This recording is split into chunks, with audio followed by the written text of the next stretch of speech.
On May the 24th of 2022, there was a tragic mass shooting in Uvalde, Texas, in the United States, but of course our government wasted no time in bringing in new firearms legislation in the wake of that tragedy, using it to advance their political ends.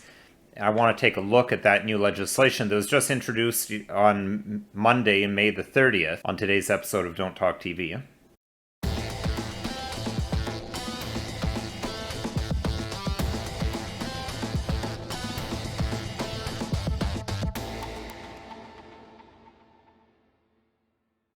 Hello, my name is Nicholas Wansbetter. I'm a lawyer in Stratford, Ontario, Canada, and welcome to Don't Talk TV.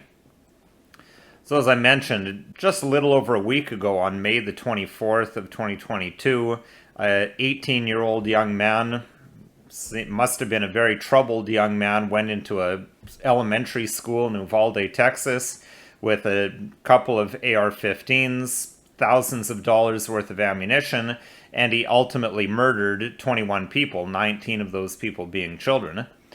It's a horrific tragedy that raises lots of questions. Of course, the questions you hear in the mainstream media is, how could this mentally disturbed person get a firearm? Why does the Second Amendment allow people to go into a gun store on their 18th birthday and buy these sorts of firearms?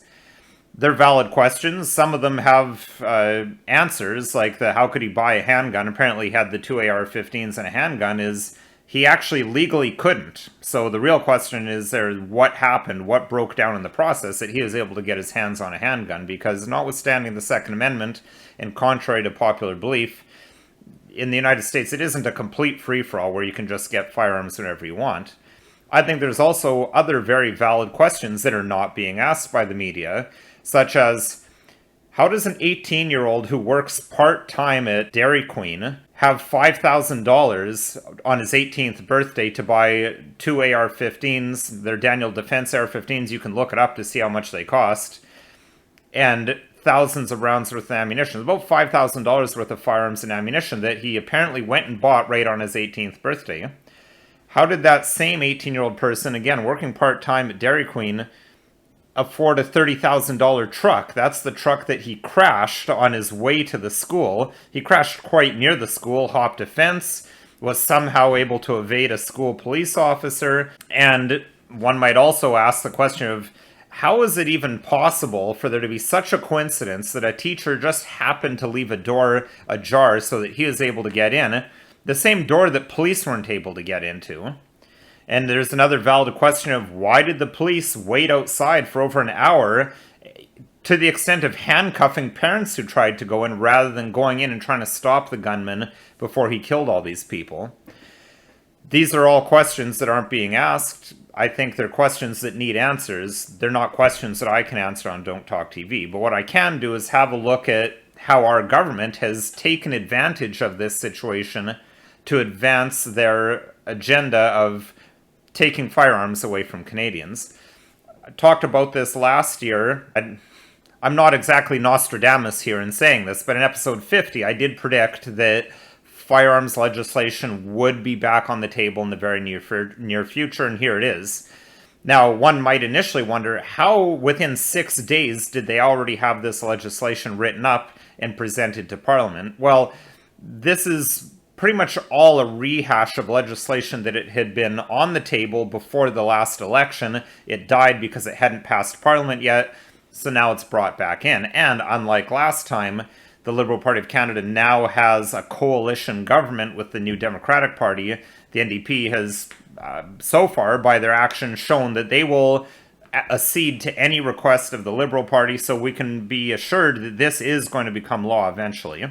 Now, just to remind viewers, how does it become law? It has to go through 3 readings in the House of Commons. There will be some essentially first show debate. I mean, the debate really doesn't mean anything when at the end of the day, the LPC NDP junta can just ram through whatever they want.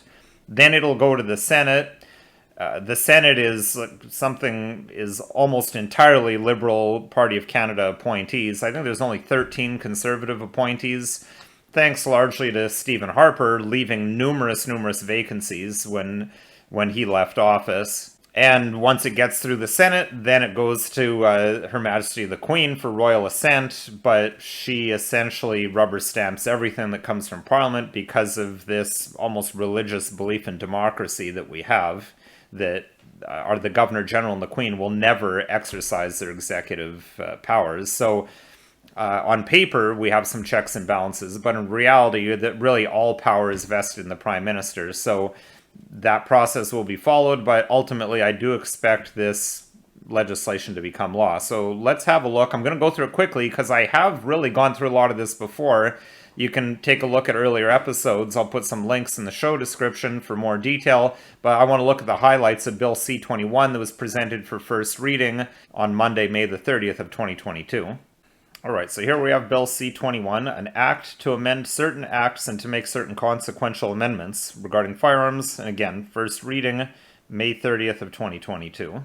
First thing I want to highlight, and again, I've covered this before in more detail, so look up my videos on how airsoft is going to be killed by these laws. We have the definition of replica firearm, and that includes anything that's designed or adapted to discharge a shot, bullet, or other projectile at a muzzle velocity exceeding 152.4 meters per second. Just to put that in context, 600 feet per second is 182.88 meters per second, so that's well over this. And my understanding is that 600 feet per second is fairly standard. I mean, that would be a fairly powerful airsoft gun, but there certainly are airsoft guns that'll fire at that velocity. And obviously 182 is well over 152. You could have 500 feet per second would still be over that limit as well. They then add section 104.1 to the Criminal Code of Canada, making it an offense for any person without lawful excuse to alter a cartridge magazine that is not a prohibited device so that it becomes a prohibited device. So in other words, if you have a 30-round magazine pinned to 5 rounds and that pin falls out or you pull it out, you could potentially run afoul of this section of the law and be charged. And it would be an offense with maximum 5 years on indictment or maximum 6 months jail on summary conviction. Now, this is one that I really want to, I talked about this before, this was in the previous iteration of this act, but we've got it again, these emergency prohibition orders. Section 110.1 allows any person to make an ex parte application.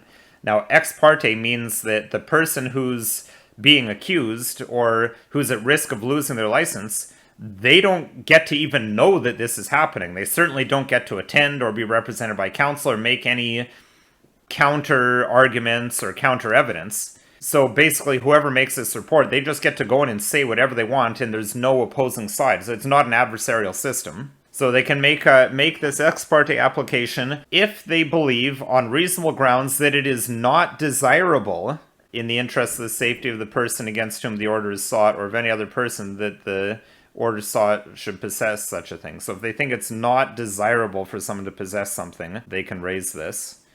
Now, this is also highly, highly concerning. We're into secret trials here.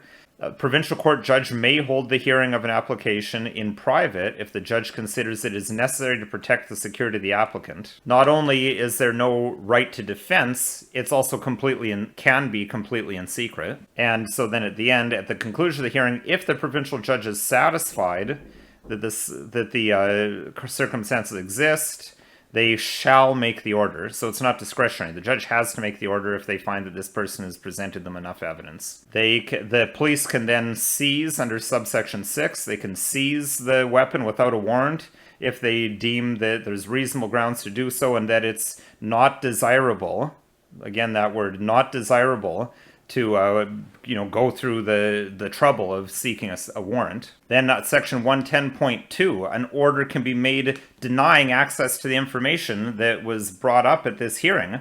So even after the fact, you can be denied disclosure, knowledge of who accused you. So how do you even defend yourself in those circumstances? This is very troubling. Then this is one that I've talked about before as well, section 117.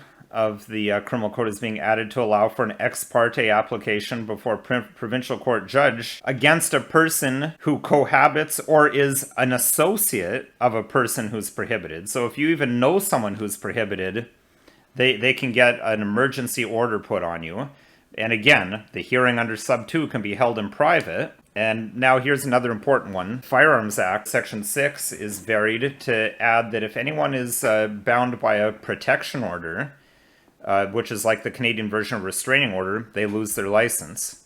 And here's the big one, the handgun ban. Section 12 is being added. A registration certificate for a handgun must not be issued to an individual. That's how they're banning handguns. People already have certificates. It's already been issued, so they get to keep them, but no one new gets to own a handgun. And then here's another one. Section 70 is going to be added to the Firearms Act, that if a chief firearms officer determines that an individual who holds a license has engaged in an act of domestic violence or stalking, the chief firearms officer must revoke the license. Now, it's not clear what that determination involves. Is it proof beyond a reasonable doubt? Is there actually a hearing? Does it just happen if someone just phones up the firearms officer and says, hey, there was a domestic violence here? Then Section 70.2, and if an individual becomes subject to a protection order, their license is automatically revoked, and they must deliver to a peace officer the firearms that they have. So again, that's just a quick summary, a quick overview, but you can see there's some very troubling things here, and it's always very disturbing how politicians take advantage of terrible tragedies in order to push this sort of thing through. And we know the media is going to be fully in favor of it, but I think a lot of things I've highlighted are things that aren't talked about, so they're very important to know about. This video isn't legal advice. If you need legal advice, call a lawyer. You can call another lawyer or myself. My phone number and website are listed below. If there's show topics you'd like to see me cover, please send an email to the email address listed below or leave a comment in the comment section.